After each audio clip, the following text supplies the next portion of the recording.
Baik, di sini akan dijelaskan mengenai dogma sentral.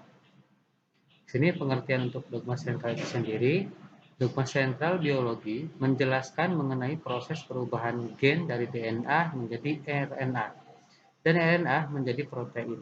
Nah, dogma ini menjelaskan bagaimana proses pembacaan materi genetik menjadi protein yang berperan di setiap tahap metabolisme di dalam tubuh suatu organisme. Menurut Bettelheim et al. 1984. Berikutnya tahapan dogma sentral, di mana dogma sentral terdiri dari 3 tahap, yaitu replikasi, transkripsi, dan juga translasi. Nah, tahap replikasi dilakukan untuk memasuk DNA pada setiap organisme. Sedangkan tahap transkripsi bertujuan untuk menulis ulang DNA dalam bentuk mRNA atau messenger RNA. Tahap translasi untuk menerjemahkan mRNA tersebut menjadi suatu protein, menurut Yuwono tahun 2013. Seperti dilihat pada gambar, di sini ada DNA direplikasi, kemudian transkripsi menjadi RNA, dan terakhir translasi menjadi protein. Berikutnya pada tahap replikasi, secara umum, replikasi bahan genetik merupakan proses pengkopian rangkaian molekul bahan genetik atau DNA atau RNA sehingga dihasilkan molekul anakan yang sangat identik.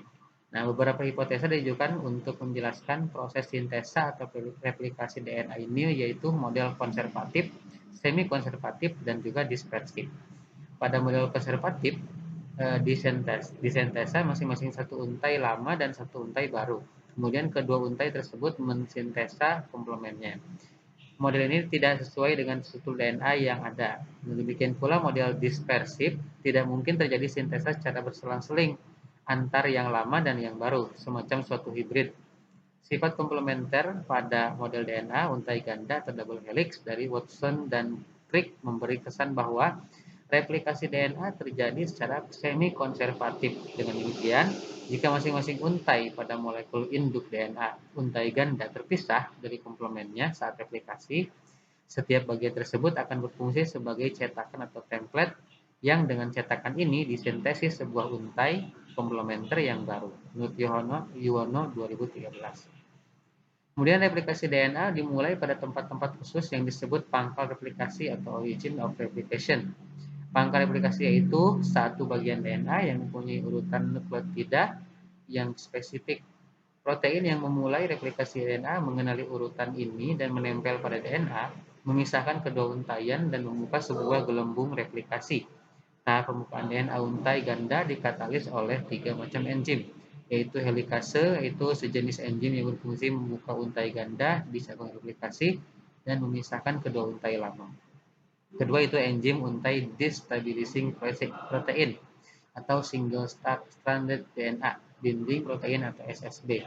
Molekul dan protein pengikat untai tunggal kemudian berjajar di sepanjang untai-untai lama yang tidak berpasangan, menjaga agar untai-untai ini tetap terpisah selama mereka bertindak sebagai cetakan untuk sintesis untai-untai komplementer yang baru. Ketiga itu DNA girase. Enzim ini mengkatalis pembukaan untai ganda sebelum proses replikasi dimulai. Replikasi DNA kemudian berjalan dalam dua arah sampai seluruh molekul tersebut disalin. Nah, setiap kromosom eukariot mempunyai ratusan atau ribuan pangkal replikasi, gelembung replikasi terbentuk dan akhirnya menyatu, sehingga mempercepat penyalinan molekul DNA yang sangat panjang. Di setiap ujung gelembung replikasi terdapat cabang replikasi atau replication fork, suatu daerah berbentuk huruf Y di mana untai DNA baru mulai memanjang. Yuwono 2013. Kemudian terdapat beberapa peran penting dalam replikasi DNA. Replikasi bahan genetik ditentukan oleh beberapa komponen utama, yaitu DNA cetakan, molekul DNA atau RNA yang akan direplikasi, kemudian molekul biopsi, ribonukleotida, yaitu di ATP, DTTP, DCTP, dan DITP. Enzim polimerase yaitu enzim utama yang mengkatalisis proses polimerasi nukleotida menjadi untayan DNA. Keempat, enzim primase yaitu enzim yang mengkatalisis sintesis primer untuk memulai replikasi DNA. Kelima itu enzim pembuka ikatan untaian DNA induk, yaitu helikase dan enzim lain yang membantu proses tersebut, yaitu enzim girase. Molekul protein yang menstabilkan untaian DNA yang sudah terbuka yaitu protein SSB, single strand binding protein.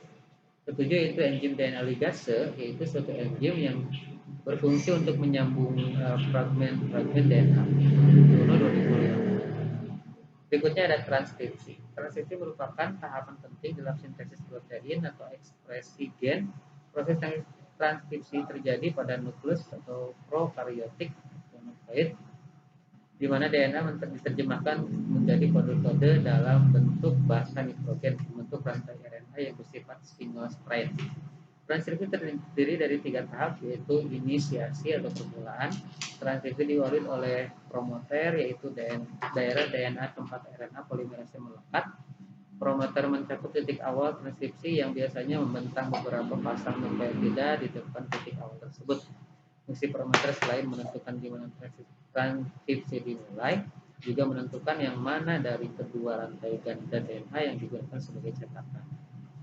B yaitu elongasi atau pemanjangan. Ketika RNA bergerak di sepanjang DNA, pilihan rantai ganda DNA tersebut terbuka secara berurutan kira-kira 10-20 basa DNA. Enzim RNA polimerase menambahkan nukleotida ke ujung 3 dari molekul RNA yang dibentuk di sepanjang rantai ganda DNA. Setelah sintesis RNA berlangsung, rantai ganda DNA akan terbentuk kembali dan RNA akan melepas dari cetakan. Ketiga itu terminasi atau pengakhiran. Transkripsi berlangsung hingga RNA polimerase mentranskripsi urutan DNA yang dinamakan terminator. Terminator merupakan urutan DNA yang berfungsi untuk mengakhiri proses transkripsi dinamakan terminator. Terminator merupakan urutan DNA yang berfungsi untuk mengakhiri proses transkripsi pada prokaryotik. Transkripsi berhenti pada saat RNA polimerase mencapai titik terminasi pada eukaryotik. RNA polimerase terus melewati titik terminasi 10-35 nukleotida RNA yang telah terbentuk terlepas dari enzim tersebut, menurut Kusnadi 2010. Berikutnya tahap ketiga yaitu translasi. Translasi adalah proses penerjemahan urutan nukleotida yang ada pada molekul mRNA menjadi rangkaian asam-asam amino yang menyusun suatu polipeptida atau protein. Hanya molekul mRNA yang ditranslasi, sedangkan rRNA dan tRNA itu tidak ditranslasi. Molekul mRNA merupakan transkripsi atau salinan urutan DNA yang menyusun suatu gen dalam bentuk ORF atau reading frame, rangka baca terbuka. Nah, suatu ORF dicirikan oleh pertama itu kodon inisiasi translasi, yaitu urutan ATG pada DNA atau AUG pada mRNA. Serangkaian urutan nukleotida yang menyusun banyak kodon, dan yang ketiga itu kodon terminasi translasi, yaitu RAA, UAA, dan mRNA, CAG, UAG, dan mRNA, atau TGA, UGA pada mRNA. Perlu diingat bahwa RNA tidak ada basa thymine atau T, melainkan dalam bentuk urasil atau Yono 2013. Berikutnya translasi berlangsung di dalam sitoplasma dan ribosom. Translasi merupakan proses penerjemahan suatu kode genetik menjadi protein yang sesuai. Kode genetik tersebut berupa kodon di sepanjang molekul RNAD. Sebagai terjemahannya RNAT. Translasi dibagi menjadi 3 tahap, yaitu inisiasi, elongasi, dan terminasi. Pada tahap inisiasi dan translasi membawa bersama-sama mRNA sebuah RNA yang memuat asam amino pertama dari polipeptida dan 2 subunit glukosol. Yang kedua itu pada tahap elongasi, asam-asam amino ditambahkan satu persatu pada asam amino pertama. Tiap penambahan melibatkan partisipasi ukuran protein yang disebut faktor elongasi dan terjadi dalam siklus 3 tahap, yaitu pengenalan kodon, pembentukan ikatan peptida, translokasi. Nah, siklus elongasi menghabiskan waktu kurang dari 1/10 detik dan terus diulang saat tiap asam amino ditambahkan pada rantai hingga polipeptidanya lengkap. Yang ketiga yaitu translasi akan berakhir pada waktu salah satu dari ketiga kodon terminasi, yaitu UAA, UGA, dan UGA yang ada pada mRNA mencapai posisi A pada ribosom. Berikutnya itu mengenai coding dan non-coding RNA. Gena adalah unit hereditas suatu organisme hidup. Gen ini dikode dalam material genetik organisme yang kita kenal sebagai molekul DNA atau RNA pada beberapa virus, dan ekspresinya dipengaruhi oleh lingkungan internal atau eksternal seperti perkembangan fisik atau perilaku dari organisme itu.